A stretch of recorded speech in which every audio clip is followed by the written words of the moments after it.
प्रभु यीशु क्रिस्त में प्यारे भाइयों बहनों, आप सभी को मेरा जय यीशु।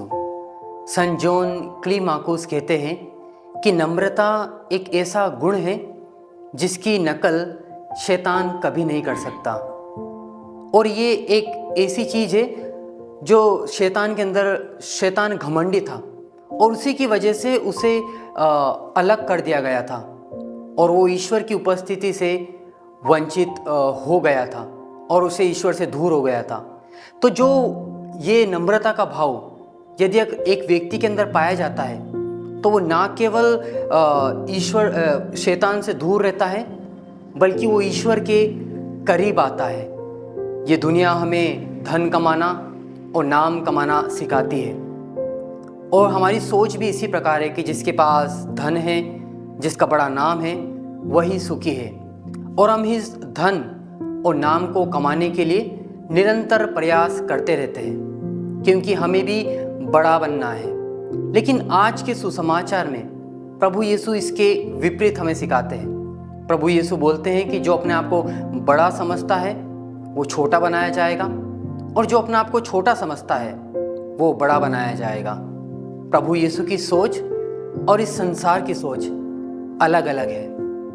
रोमियो के पत्र अध्याय 12 आयत 2 में संत पौलुस भी हमें बताते हैं कि हम संसार के अनुकूल नहीं बने बल्कि संसार को एक नई दृष्टि से देखें और ये नई दृष्टि है विनम्रता। आज के पाठ हमें सारे पाठ जो है वो हमें नम्रता के बारे में बताते हैं। आज के पहले पाठ में नम्र जो व्यक्ति है उसकी प्रशंसा की गई है और आज के दूसरे पाठ में बताया गया है कि जो पुराने विधान में जिस ईश्वर का नाम सुनकर लोग भयभीत हो जाते थे वो ईश्वर एक मेमने के रूप में, एक नम्र भाव में हमारे सामने अपने आप को प्रस्तुत करता है।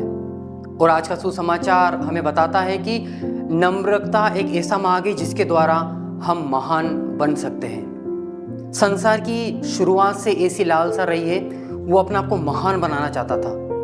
हम देख सकते हैं कि काइन ने हाबिल का रक्त बहाया था, याकूब ने ईसाव का पहला अधिकार छीन लिया था और फिर आगे हम देख सकते हैं कि जो साउल है वो दाऊद को मार देना चाहता था। तो इन सभी ने महान बनने के लिए एक गलत रास्ता अपनाया, लेकिन प्रभु यीशु हमें एक सरल रास्ता बताते हैं और वो है कि यदि हम महान बनना चाहते हैं तो हमें नम्रता का भाव अपनाना होगा। और प्रभु यीशु ने ये बात केवल ऐसी नहीं कही, प्रभु यीशु ने ये बात अपने जीवन में करके दिखाई। प्रभु यीशु एक महान ईश्वर थे, लेकिन ईश्वर होने के बावजूद भी वो हमारे मानव के बीच में आए और एक मानव बन गए।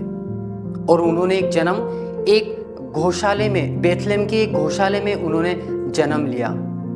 वो एक बड़ा अपनी रोजी रोटी कमाने के लिए उन्होंने बड़ाई का काम किया और वो हमारे लिए क्रूस पर मर गए और वो एक पराई कब्र में रखे गए। और प्रभु यीशु बोलते हैं, मैं स्वभाव से विनीत हूँ और नम्र हूँ। तो ये इससे ज़्यादा प्रभु यीशु अपना आपको नम्र दिखाने के अलावा इससे ज़्यादा और क्या ही कर सकते थे। तो ये सब कर के प्रभु यीशु ने दिखाया कि वो कितने नम्र हैं। आज हमें भी ये नम्रता का भाव होना जरूरी है।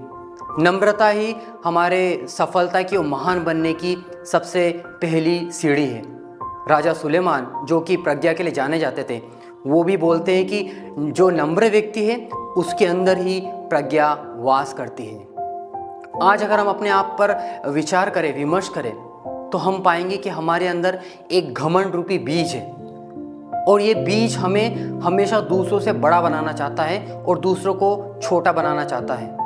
हमें चाहिए कि इस बीज को हम अंकुरित नहीं होने दें। हमें ये याद रखना चाहिए कि जो हमारे पास संपत्ति है, धन है, हमारा अच्छा स्वास्थ्य है, हमारा अच्छा परिवार है, जो कुछ भी है, हमें ये ईश्वर की देन है, ईश्वर के द्वारा हमें दिया गया है। तो इस चीज़ पर हमें घमंड नहीं करना है, बल्कि जो भी योग्यता ईश्वर ने हमें प्रदान की है, हमें इसके दूसरों की सहायता करने के लिए और ईश्वर की महिमा के लिए इसे इस्तेमाल करना जरूरी है।